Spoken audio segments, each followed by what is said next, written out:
Hey guys, it's Frederik of the FWX podcast. In this video, I'm gonna be doing another kind of timeline explanation, but of something way more recent. So, as you know, I cover a lot of the superhero stuff here on the channel, which includes Marvel, specifically the MCU. I haven't quite talked a lot about the Spider-Verse movies. I might do that at some point, but for that, I might need the third movie to come out, of course. But we're gonna talk about the MCU in this case, and what I will do is talk from everything post Endgame up until now, and I'm gonna do my best to tie everything together, as Marvel has been, at least in recent time, been doing a lot better than it used to before.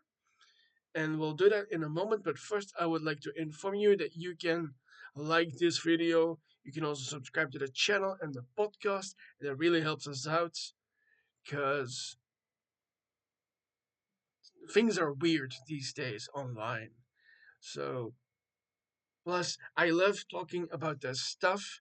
You get way more stuff like superheroes, stuff about genres, action as well. I talk about many uh, character and movie and story items as well. I talk a lot about specific characters, and I'll get into that in a moment with the superhero stuff. But for that, I would love for you to subscribe to the channel and this podcast, and that way you're also helping out my other podcast as well. That is Pop Music Talk. You can head over there if you want to know more about today's pop music that is growing like weeds. And yeah, you can do that if you want to. You can also share this with friends and family and your colleagues at your work, or maybe just here down below in the comment section where you can comment away at each other. And I hope that you do that because I would love for you guys to engage with what I'm doing here. So, one final thing before I get into it, I'm not a native English speaker, so if I get something wrong, or if I mispronounce something, or if I lose my train of thought or something like that, know that that is perfectly human and that it happens to the best of us. So let's get this thing started. So I'm definitely going to be talking about the MCU for sure, like I was explaining, and of course, to be interesting, I'm going to use a lot of pictures. Maybe we'll even get into some fragments and segments from videos. But first off, I want to start by laying things out. For that, instead of just going on the regular pages like I do with Wikipedia, I'm going to use some pictures. So I have two big photos here of all the projects that Marvel has put out since Endgame, which has been some while, of course. Instead of just talking about what everything is into minute detail, I'm just gonna try my best to tie it all together, like I was saying at the beginning.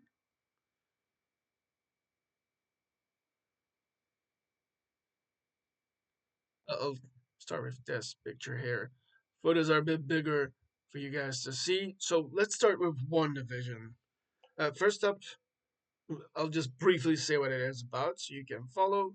So WandaVision follows her just after Endgame as she has found a way to revive Vision and her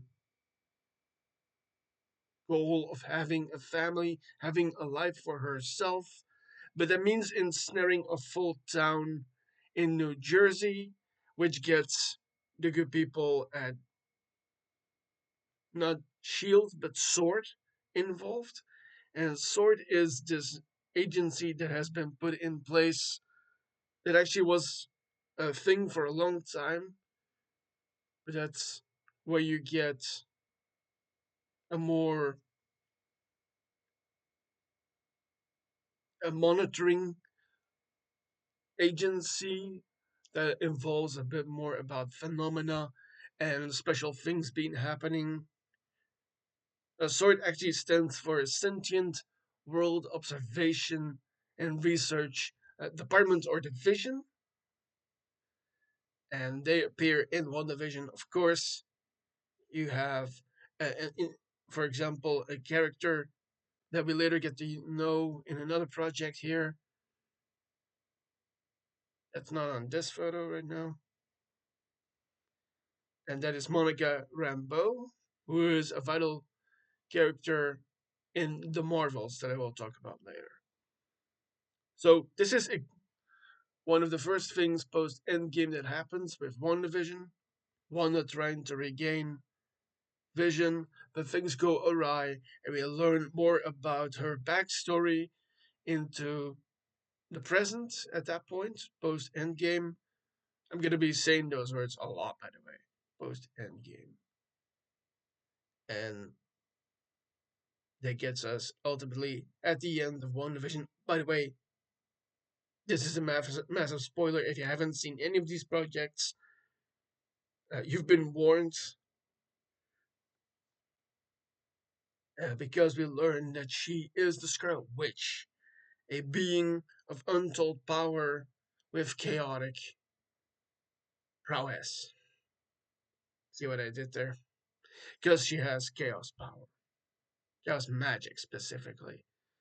And that catches us into.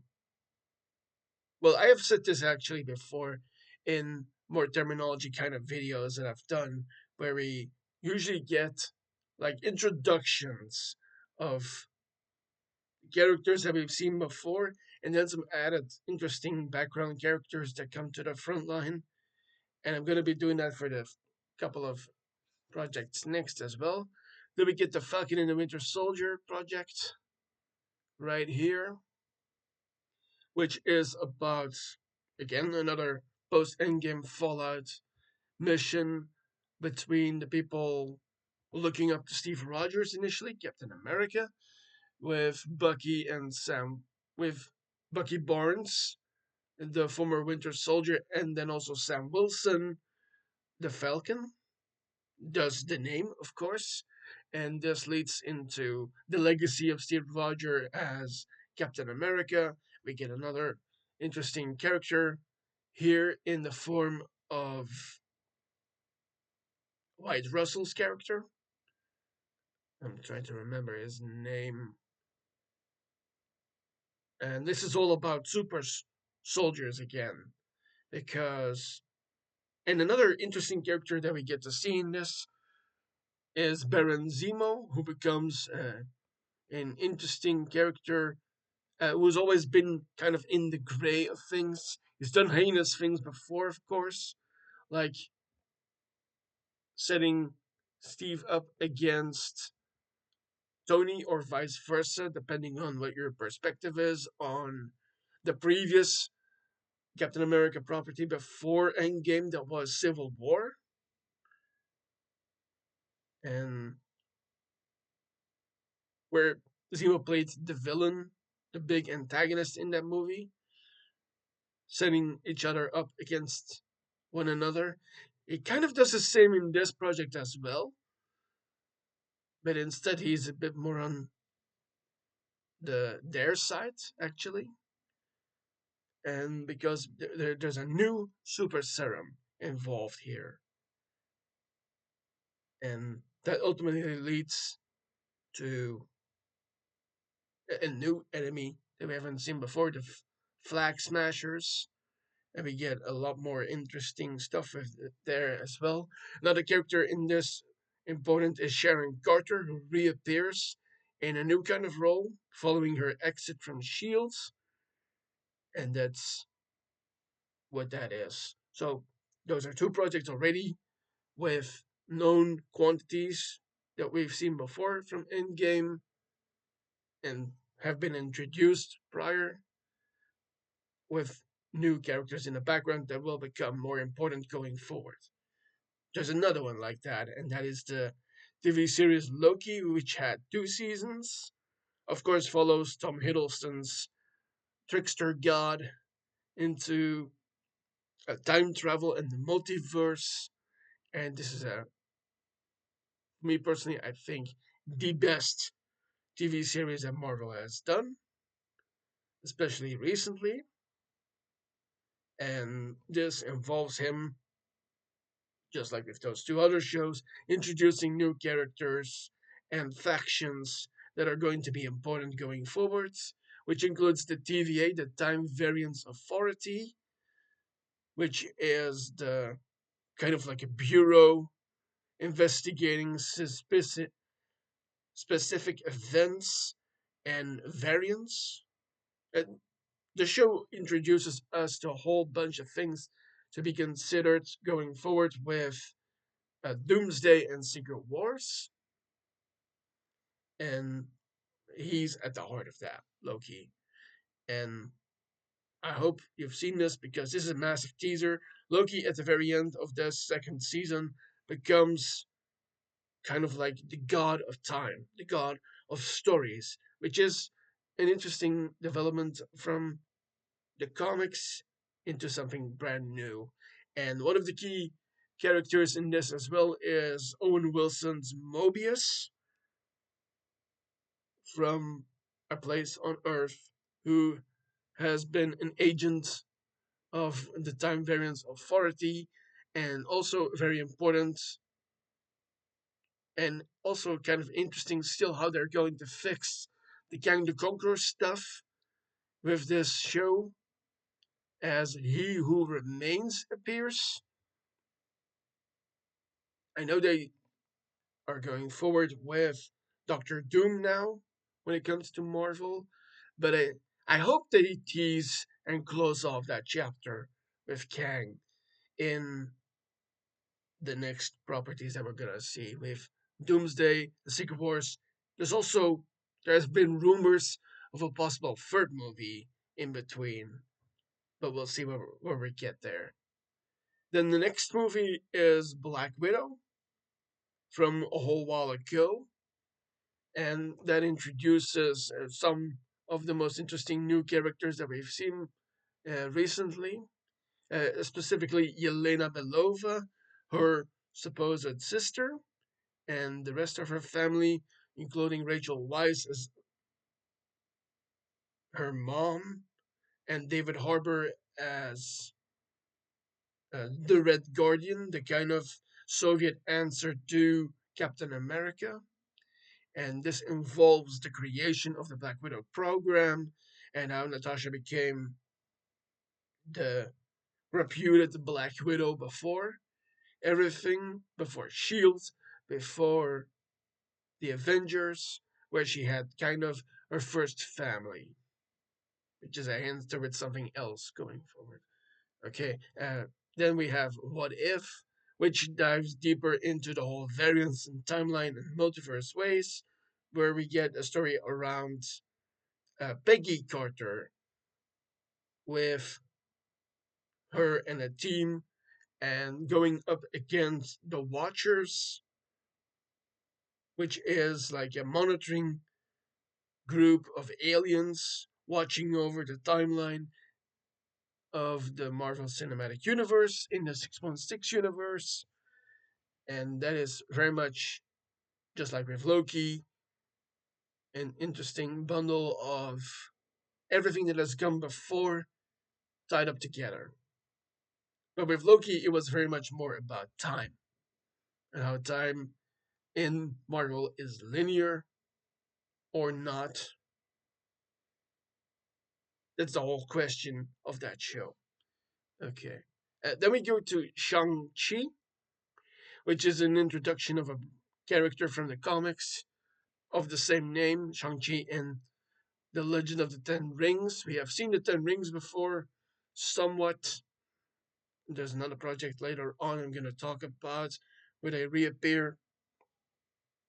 And so Shang-Chi is the son of a terrorist leader who heads the Ten Rings organization.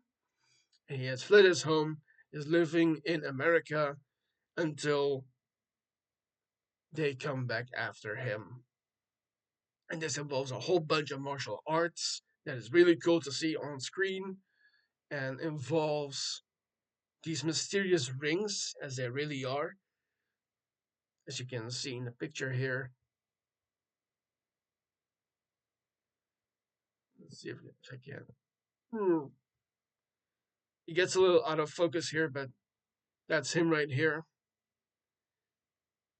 with those rings that his dad had for thousands of years. Wenwu is his dad's real name, and it dives deep into the mythology of the Asian martial arts kind of stuff, and Chinese and Japanese and Asian influences. And it's also one of the best introduction movies of the multiverse.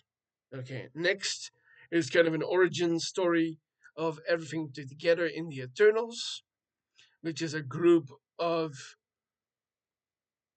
as they find out themselves in this movie, original makers of the universe, born from even older ancient entities called the Celestials, and they have to stop a another celestial that is supposedly being born into the earth, and it's a team of these individuals that alone and together kind of spar like a family and a team, and ultimately they stop this celestial coming out of the earth called, I'm trying to think of the name. I'm gonna look that up briefly.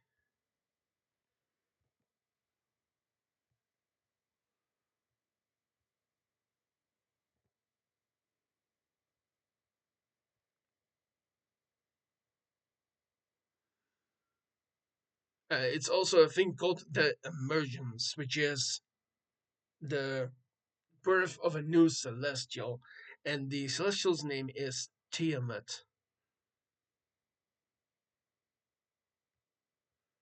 Okay, yeah, I got these pages involved from Wikipedia to help me get along in case I lose what I'm saying. Okay, so basically, giant team up movie of ancient beings working together to stop a oncoming apocalypse that was actually birthed inside the earth. Okay, that's that project. And so that basically tells the origin of the world of the MCU, and how maybe at one point people got a certain mutation or a mutate into their DNA, causing them to become people with powers. Like, for instance, the one I talked before, ShangChi. Okay, next is a bit more street level with Hawkeye, which is with Jeremy Renner's character inspiring a new person, that is Kate Bishop right here in the front, played by Haley Steinfeld, extremely good in that role. We see the return of Yelena Belova as her own Black Widow version, looking for answers and more, because she's being steered by someone very important going forwards, Valentina Allegra de Fontaine, and this involves the tracksuit mafia, along with the figure known as Echo, who's the leader of said mafia, and also the Kingpin, a very important character in the New York scene, who later becomes the mayor, which I will talk about later. Okay, this is, by the way, in no chronological order, but mostly everything post Endgame that we've seen so far. And I will tee that all nicely up. Then we get Spider Man No Way Home, which is the end of the first Spider Man trilogy, with Peter Parker, Tom Holland's Peter Parker, finding it difficult to juggle the responsibility and the power that he's been given as a Spider-Man. See what I did there? And he has to get. He's struggling with his life, like usual, with Spider-Man. And so he tries to convince Doctor Strange, who is also in this, that he wants a redo. He wants a reboot, basically, which fits nicely in with everything. And this involves items I've mentioned before, variants from the Loki stuff, and What If, with a multiverse as things come together, villains from other places, including a Doc Ock, Sandman, Electro, and then a few of his own villains, and also Norman Osborn, and we get the other two Spider-Man from before, Andrew Garfield Spider-Man, and Tobey Maguire's version as well, as they serve as kind of uncle kind of figures to him, which tees up another nice part of the multiverse aspect. And Doctor Strange is involved because he knows a lot about that, because there's that project I will talk about in a moment.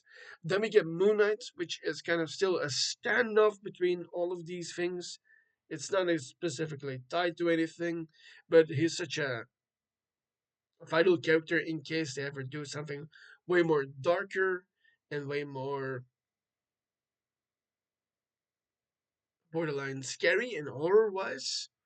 Because Moon Knight is such a complex individual. It actually being the avatar of an ancient Egyptian god, and also housing three separate identities in one body, because this is someone with dissociative identity disorder, DID.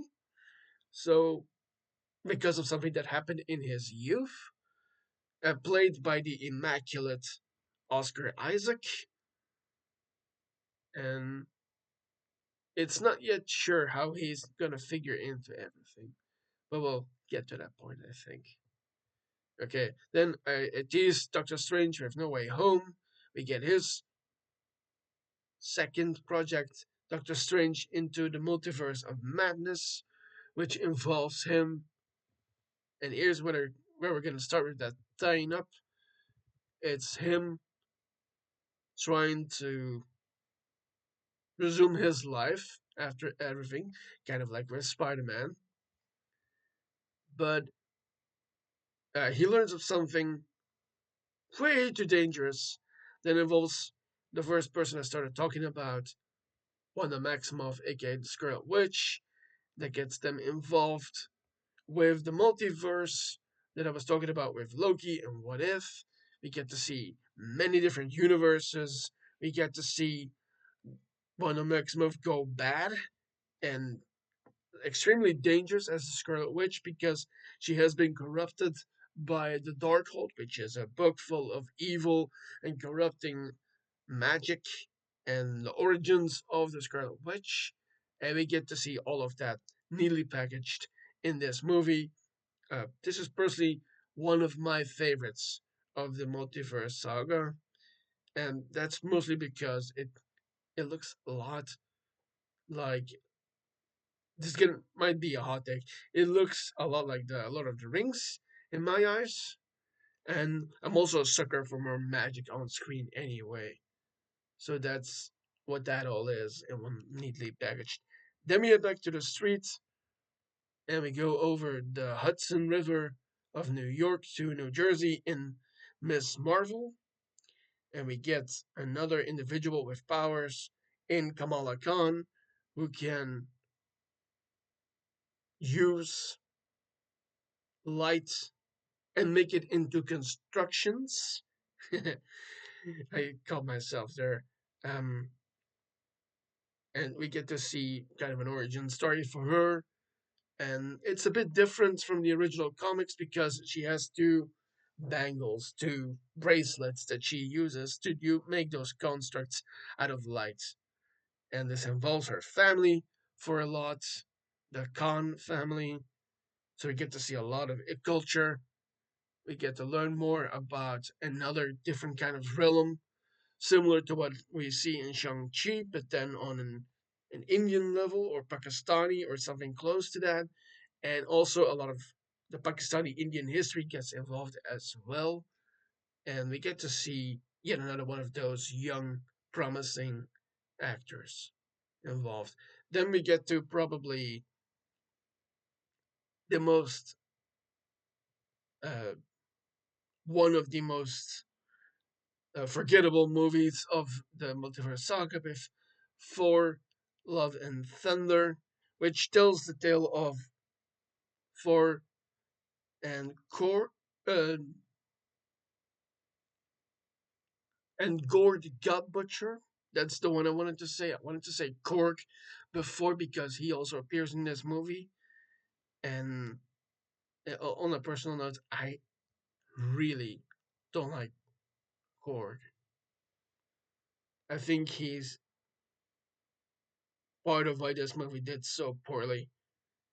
And so it gets into the whole Asgard and the world and trying to survive, make everything do. And there's the new place on Earth called New Asgard, which involves Valkyrie, who you might see in the background there. I'm gonna zoom in a bit more right here. It's kind of out of focus, but you can see her.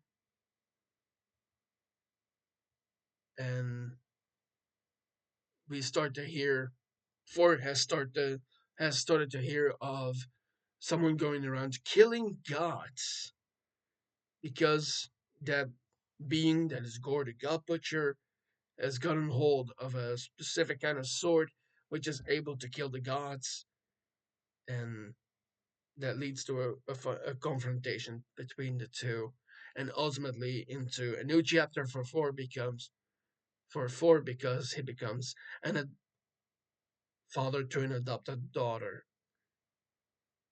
because that was the one person that was so important to Gore, because the gods wouldn't give him the life he had with his daughter before, and that leads into the whole aspect.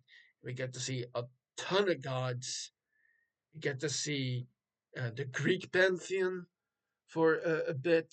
Russell Crowe is in this movie. We get Natalie Portman back as Jane Foster, who is going through her cancer arc from the comics, and she becomes the Mighty Four, and that these all into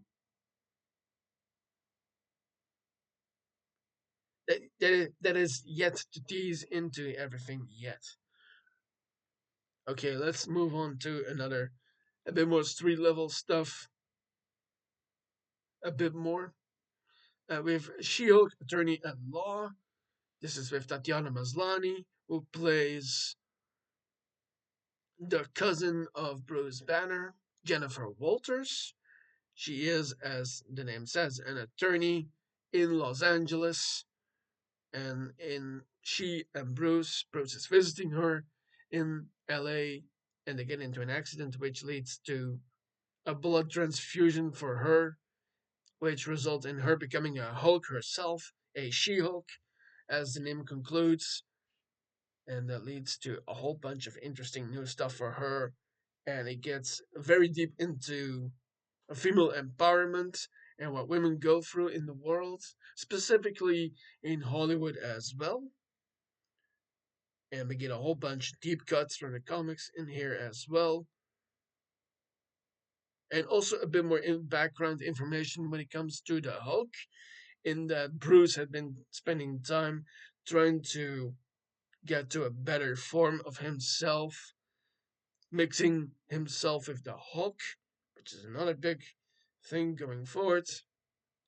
And then we're gonna dip back into a more international stuff with Black Panther Wakanda Forever, where sadly the passing of Chadwick Boseman also plays into the plot of this movie, as the whole country, Wakanda, and the first family are struggling but trying to make it by, and we get to see a clash and a confrontation with another unknown country that houses vibranium at some point, Talocan, which is a country under the sea, and it is being ruled by one of the first mutants we ever know about, Namor the Submariner.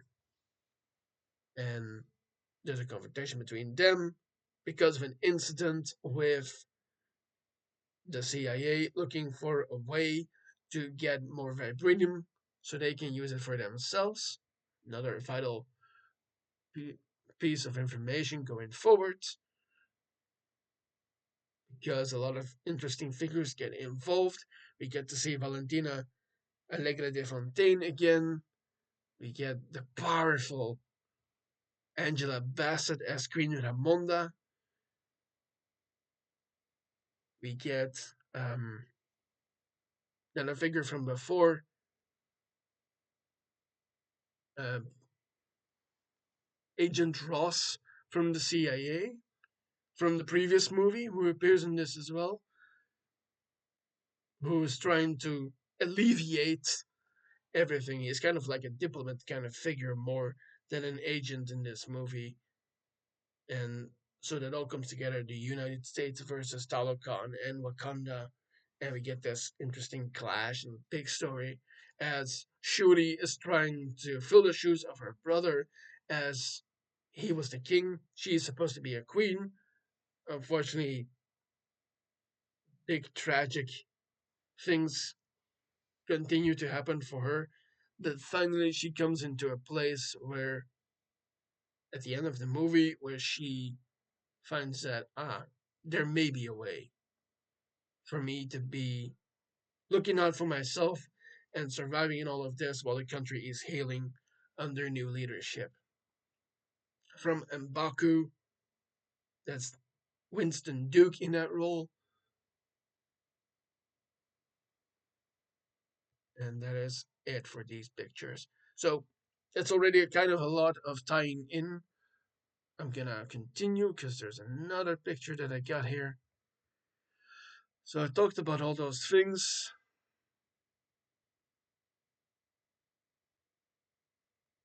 and then we get into, and I'm gonna be honest with you guys, I haven't watched everything in recent years, which includes this next thing. That is something that was in between all of the recent stuff, those recent stuff between Love and Thunder, and then She-Hulk. You had a short called "I Am Groot," which is about the figure that Vin Diesel voices, of course.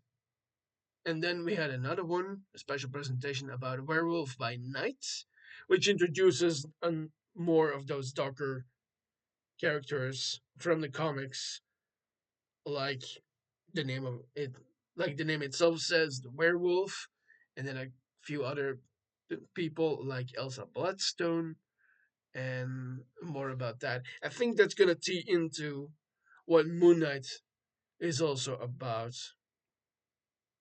People who dip into the gray and the black and the white constantly. And I mean, like, what side are you on with this? Who do you help or do you not help? Or do you kill or do you assassinate? And all of that into a literal darker path going forward. And then after Wakanda Forever, there was another special presentation, the holiday special from the Guardians of the Galaxy. And this gets into a bit more meta stuff involving Kevin Bacon. I need to drink for a moment. Okay, let's continue. It's silly, wacky comedy stuff in the holiday special with the Guardians, specifically Drax and Mantis, played by Pom Clementiev and Dave Bautista, respectively. And then we get into the more recent stuff here. Following project to talk about here is Quantum Mania, which is number 3 for the Ant-Man family trilogy saga. Um, the Ant-Man movies practically figure into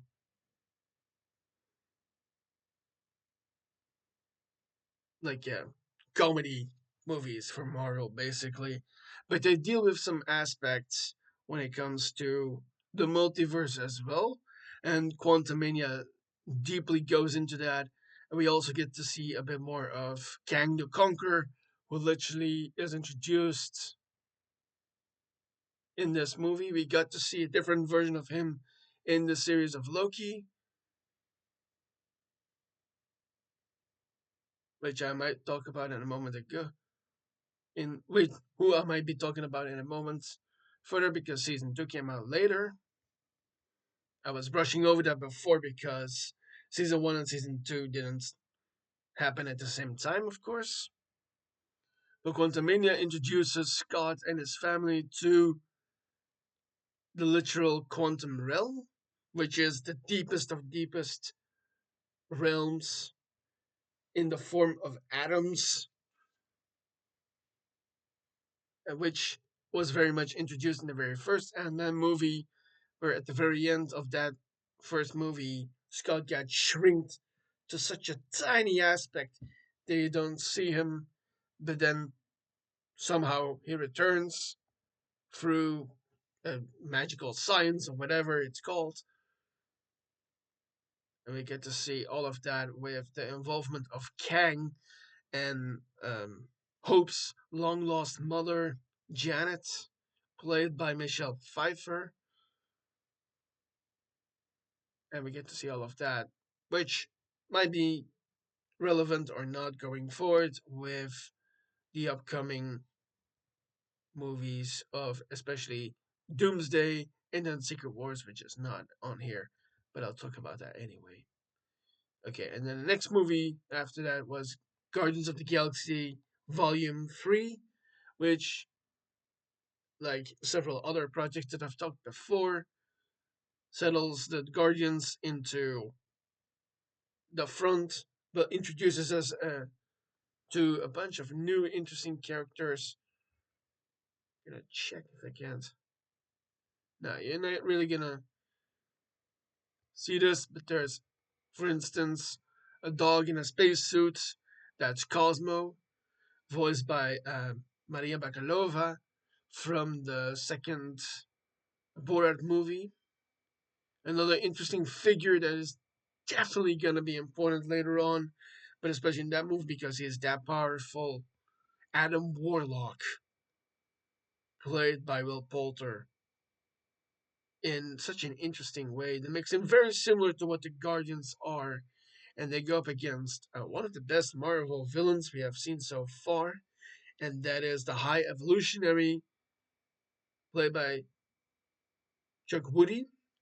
That's the actor who has also appeared in other James Gunn properties so far, and he's a very important figure from the comics. Is also deeply involved with Wanda Maximoff.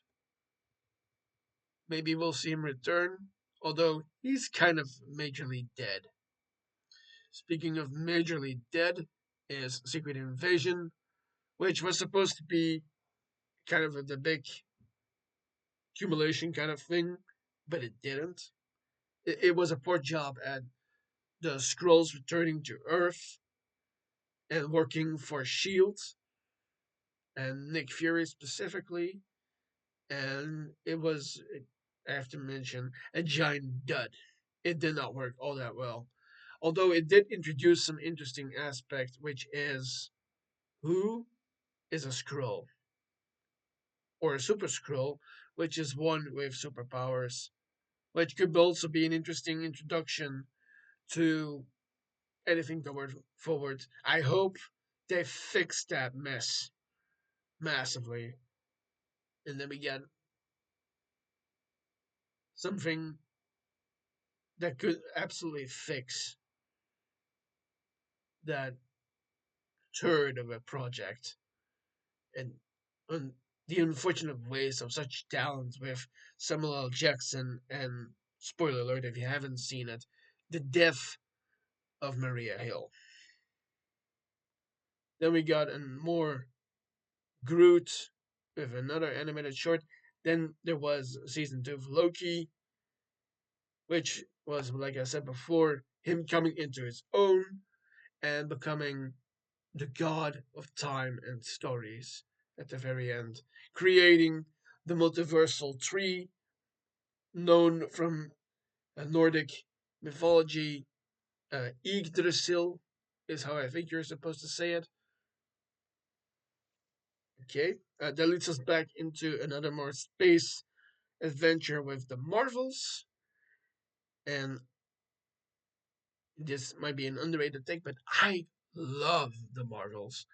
Great movie of three women coming together to both fix a problem because they got intermingled with their powers, which led to this switch where they're constantly switching places and powers, and that gets us into.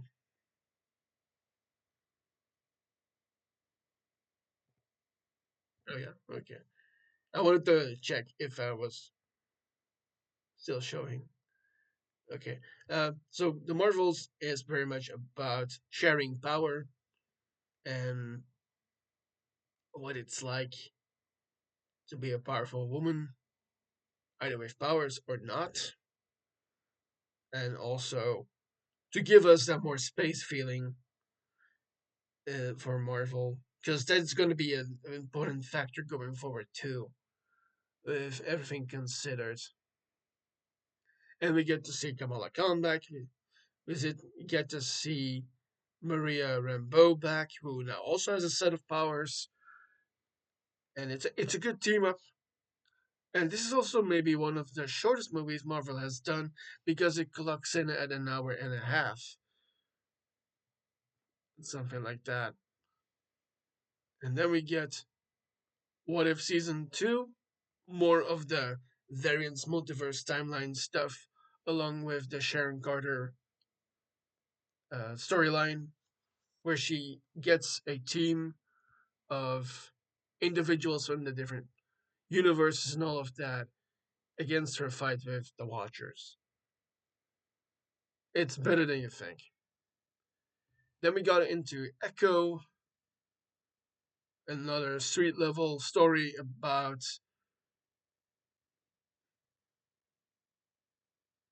uh, what it's like to have a disability.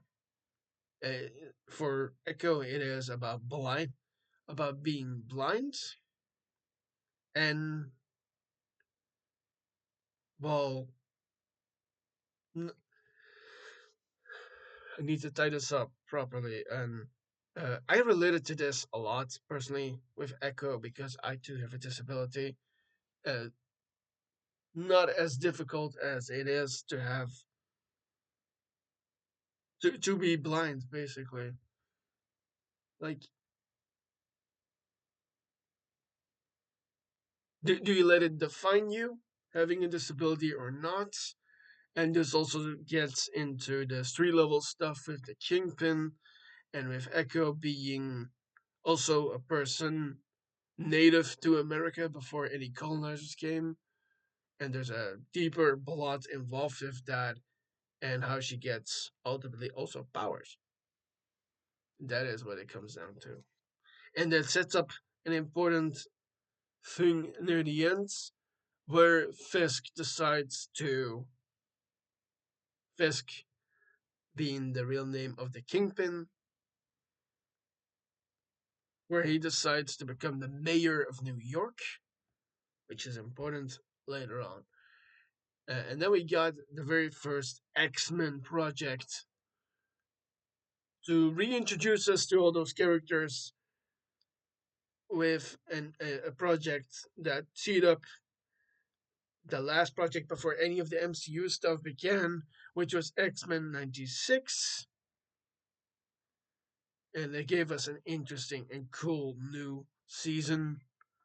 There's rumblings of a second seasons, There's a rumbling of a second season of X-Men 97 that we might see while they're working on new stuff. Because the next phase that we're gonna get from Marvel is gonna introduce us to especially those X-Men figures themselves. I have to mention, we also do see some of them because at the very end of the Marvels, spoiler alert, if you have not seen it, we get to see the Beast figure from the X-Men in a different universe. Part of the Marvel's plot is also that someone is messing with the points where people can go through to another universe. It's part of that plot, and that's how the gimmick of losing your power to another or having to share that power is involved with. There's a specific name for it, but it's basically like a network of points where you can go into another universe. Yes. Okay, let's move on. Then we got a bit more X-Men related stuff. The Deadpool and Wolverine movie, which ties up a bunch of stuff. Also, another X-Men figure besides Wolverine is Cassandra Nova, the supposed sister of Charles Xavier, Professor X, who is the main villain in this, played by one of the many Emma actors. I'm forgetting her last name. She's an important figure, though, from the comics, and they team up despite all grudges. It's very meta, but it's also very action heavy. Not to mention, I think the not only the most goriest, meaning a lot of blood and a lot of swearing and R-rated stuff and all of that. And we also get to see another X-Men figure, Daphne Keen's X-23 is also involved with this. We get to see a bunch more of those old X-Men figures that are not necessarily part of the X-Men team from the pre-Marvel universe movies that are more related to Deadpool and Wolverine, which includes Channing Tatum's Gambit. We get to see the old version of Blade, played by Wesley Snipes. We get to see a version of Elektra as well, played by Jennifer Garner. And that's all in that movie. That will tie up with what's coming next too, because that all takes place in a place called the Void, where everything goes to die, where the TVA sends anyone that they use their technology on. There's a specific word for this, but I forgot the name of said word. Um, so that all ends up happening in the void. We get to see another part of the TVA that we haven't heard of, with their leader being played by Matthew McFadden, who I have talked about recently. So that tees up a bunch of stuff from both Loki and then also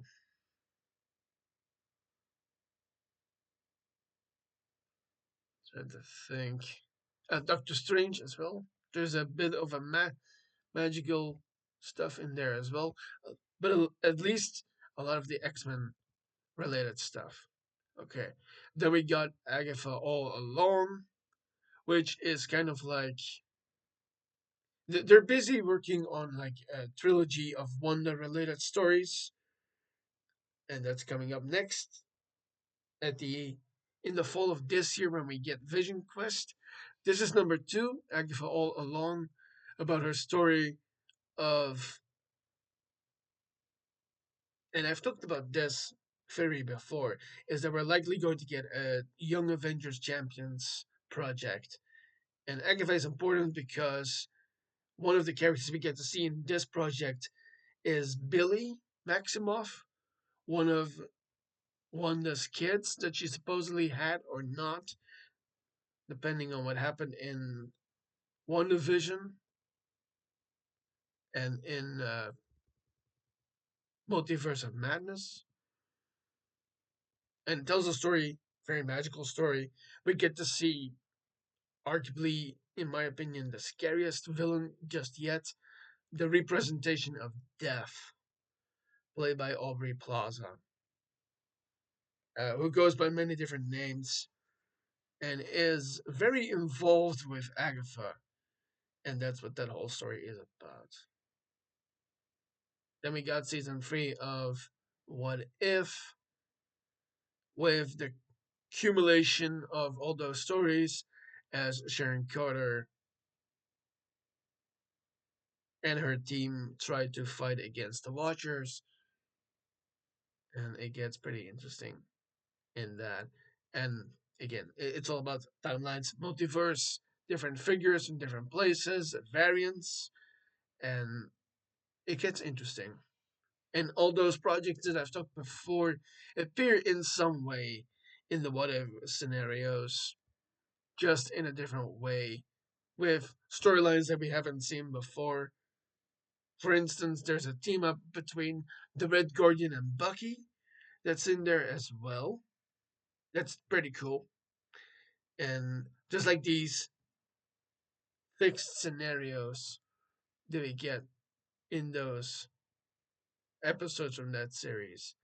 Then there's the Friendly Neighborhood Spider Man. I almost missaid that. Which is an animated version of Spider Man. That's a bit different than usual projects. Uh, this is one of those things, like the presentations, special presentations that I did not watch. Uh, but basically, like high school Peter Parker trying to learn the ropes of being Spider Man. That's what it comes down to. Then we got Captain America Brave New Worlds.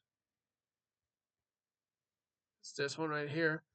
Uh, it's the story of Sam Wilson coming into his own as the new Captain America, following his adventure with Bucky in Falcon and the Winter Soldier. That is right here. And it also involves a figure we've seen before, now recast by one of the most legendary actors in the world, Harrison Ford, as General, well, former General, uh, I'm forgetting his name, damn it, uh, Thunderbolt Ross, that's the name. I think it's William Thunderbolt Ross, who has been manipulating, or he has been manipulating, or vice versa, through another interesting character called the Leader, who we learned about at the very beginning of the MCU with the very first Hulk movie, The Incredible Hulk, I'm mentioning here. Samuel Stearns, important figure in this. Another faction head that we get to see here is Giancarlo Esposito as the leader of the Serpent Society in this movie. I'm gonna get into this deeper. That's in this project right here. And of course, we also get to see Joaquin Torres back as the new Falcon. And also important here is that this is all about the accumulation of new resources, specifically the giant stuck in the ocean, in the Indian Ocean, from the Eternals movie, Tiamat, who is now just a big giant pile of not vibranium, adamantium, which is the original metal that goes into Wolverine. So you can see where I'm starting to go with this, talking about all of this stuff. And this plays into with Sam, who is into a new leadership role as new Captain America, trying to juggle it all. And this is very much like a spy thriller mixed with the superhero aspects and responsibility and leadership. It's a decent movie, in my opinion. And also important here, as you can see from this pic, the manipulation that has been happening on Thunderbolt Ross leads to him hulking out, becoming the Red Hulk. This is also quite important going forward because he's no longer general. He had an election, he became president of the US in the MCU, and that got him into a whole bunch of problems with him getting manipulated by the leader and all of that. Speaking of governments, let's talk about Daredevil Born Again, which is currently having its second season on 2C, which I am following, which introduces us back to more street level stuff, but still with a government kind of aspect because Fisk is mayor and he's trying to help the government in some way. And we get to see all those street level heroes, of course, with Daredevil specifically because it's his project, and a bit more with the new season now, which I will talk about in a moment. But basically, like reverse lives in this first season of Daredevil Born Again, and it involves the serial killer from the comics called Muse,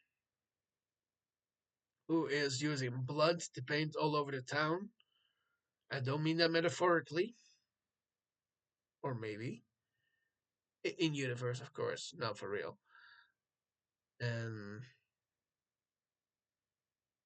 so it's this cat and mouse game between Fisk and Daredevil and Muse, and it gets into their personal lives and they get intertwined.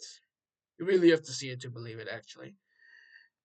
But also, that nearly ties into the next project, Thunderbolts, which also takes place in New York for a good long part, as figures from before all come together. That includes U.S. agent played by Wyatt Russell that we saw in the Falcon and the Winter Soldier. We get to see ghosts from the second Ant-Man movie, Ant-Man and the Wasp. We get to see Red Guardian from Black Widow. Get to see Bucky back from his many projects. We get to see Yelena, of course, and we also get to see her villain from the Black Widow movie. Uh, I know the name. Someone who can mirror everyone's movements. And I'm trying to think of the damn name. It's a villain used by Spider-Man and a few others. And so it involves all of them trying to find, or rather, destroy someone. That's the other person in this picture right there. I meant to zoom in, not zoom out. It's this guy, simply named Bob. But actually, what happens is that he had been used on in an experiment, and they got him to become powerful government-backed superhero named Sentry, and we get to hear more about Valentina Allegra de Fontaine again as the director of the CIA, but also another agency, the OXE or OX, where she has accumulated a lot of resources together and she needed to tie it all up and possibly burn it, which is how all of them met each other in like an incinerator kind of building. which is literally what happens in the movie, which results into the most messy team up movie ever. And I don't mean like a messy movie, but like messy meetings and awkwardness and all of that. But it teased so nicely into what it's like to have depression or have dark thoughts or have just nothing to do but work. And that's what that all teased into, where all of these figures from projects before come together and try to support each other, like group therapy, basically. That's what it comes down to, yeah. Then we got Ironheart, which was about a figure from Wakanda Forever, Riri Williams, who was in that movie as a genius uh, robot maker. I will just say, who was also just a college kid still, and she is trying to remake what she has made before in Wakanda Forever, but that gets her involved with some shady people, including a figure known as the Hood, and she needs a new power source for her suit that she has made in this project, and that gets into the more magical stuff as well, as the Hood has magical powers, and it this I would basically say like like a black project made by mostly those incredible people behind Wakanda Forever and Black Panther, because Ryan Coogler is one of the producers behind this project. We also get to see, I'm trying to remember his right name, the person behind the Hood was in this, and it gets to confrontation between them. And also another figure from very early on in the MCU. Um, so maybe a ton of you or not will remember from the Iron Man movies the figure that was helping Tony uh, lead the company that he had, and his son appears in this under a different name, living under, not undercover but covert anyway, and all of that is brought back to the surface, and he serves as kind of like a secondary villain in this project, and he's got this long ass name. Yeah, and that all comes together. It's this triangle of three important people going forward. Ah, I remember the name. Obadiah Stane is the co-CEO from the first Iron Man project. So his son appears in this, and it also has one of those really long names like his father does, and that is teased up together in this very strong, cool project that, by the way, takes place in Chicago. So it's got a deep racial aspect as well, of course, especially with Riri involved. But it's a damn good project, to say the least. Okay, let's get into stuff very recently, going into stuff going forward that we're about to see. Okay, then we got Fantastic Four, First Steps, which introduces us to a new universe where the Fantastic Four are living, and we get to see the birth of Franklin Richards, an important figure going forward for the Doomsday movie, possibly. And we also get to see it's basically like a team up origin movie of them. We've gone Fantastic Four before in different aspects, uh, meaning not done well. This was really done well, and it's all about a family aspects, relationships between mother and father, and the kid, and then the uncles. So we get to see those four core members and welcoming the fifth, while dealing with Galactus trying to come after them. And that's the gist of it, basically. But the important thing here is at the very end of that movie, because that leads into the Doomsday movie, the introduction of Doctor Doom himself. A few years later, title card added with it, as he has come for Franklin for some reason, which will definitely lead into Doomsday, I'm thinking.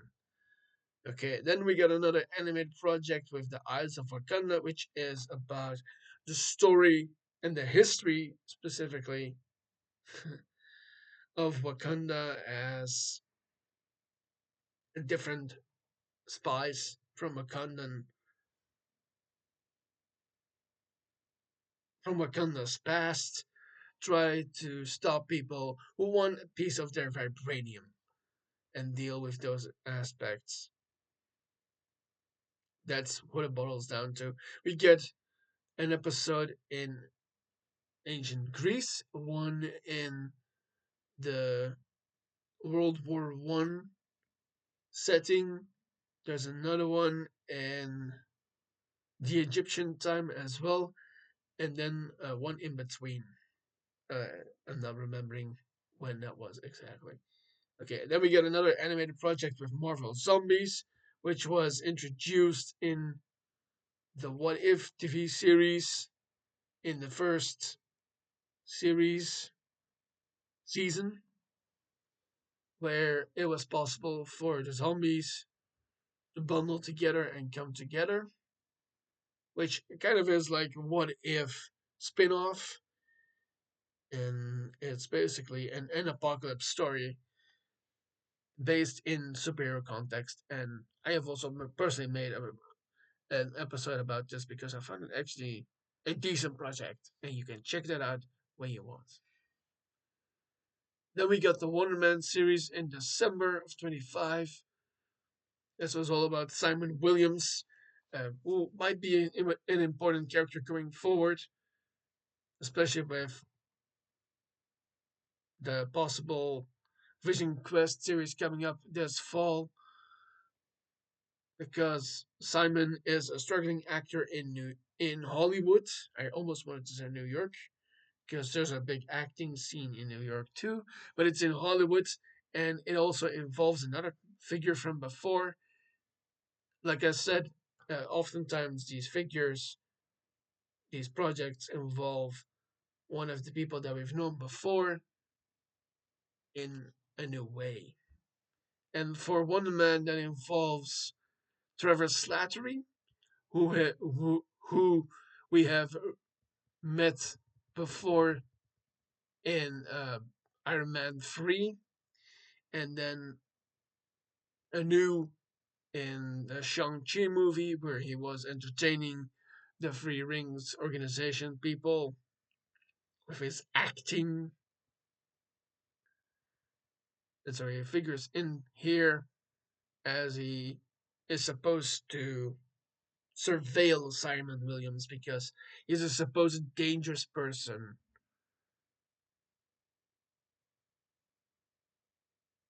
because he supposedly has powers. And you get to see through the series, he does have powers. And that does make him interesting, not necessarily dangerous. It depends on what he wants to do with those powers. But they develop a relationship.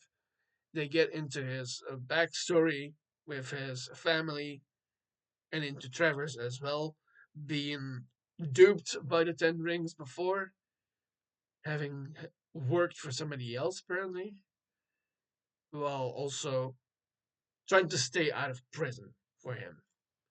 Yeah. So that's just up until now. We're about to get a few more projects. Right now, currently playing is Born Again Season 2. We just had the trailer for Spider-Man 4. Brand New Day, which is coming up. And then in the fall, we're going to get the Vision Quest TV series, where we're going to get a similar kind of story from Vision as WandaVision was for Wanda. And then there's rumors of an X-Men season, of X-Men 97 season 2. And they're probably also working on Your Friendly Neighborhood Spider-Man season 2 as well, which was this project's first season. And then, of course, the two big movies of the year, especially one, Avengers Doomsday, which will introduce us more to Doctor Doom. And then I'm gonna try and tie this up a bit more. So, with the introduction of Doom in the Fantastic Four, like I said, there's a lot of rumors, there's a lot of talk about what he might do. Of course, they're going off from things done before in the comics. We'll see what happens. There's rumors of the first Avengers returning, but then in special evil roles and everything else, and there's a lot to do about that. So that is what it all comes down to. Basically, what they're going for is a reboot of this universe, and it's going to involve the next phase. Like I said, they've been hiding or ingesting the X-Men throughout the latest 2, 3 phases, because that's going to be the next saga for us to watch. The Mutant Saga is what they're going to call it. And I'm personally also excited for everyone and myself to see it. Okay. And we're going to get that in Secret Wars, where the world will be rebooted in some way. And I think that's where we can cut this off. So that's been a lot. Guys, thank you so much for being here. I hope you found this a good episode. If you did, I would love for you guys to like this video. You can also subscribe to the channel. That helps out the podcast. And we become more available to people who like this kind of content, especially when I'm talking about superhero stuff. This was now explicitly about the MCU, going back ways and into the next couple of years. Uh, I love talking about this stuff. I love talking about superheroes and action and stories. And I go deep into those aspects on the podcast as well. And I hope if you like all of that, that you subscribe to the channel and the podcast. And you can also share this with friends and family or your colleagues at your work. You could also do or talk here online. You can do that in the comment section down below. And I hope when you do that, that you do that in a kind, patient, and friendly way. And I hope that this was to your satisfaction. And I hope to see you again in a video soon. I've been Frederik. This is the FWX podcast. And I'll see you guys in a future video. See ya.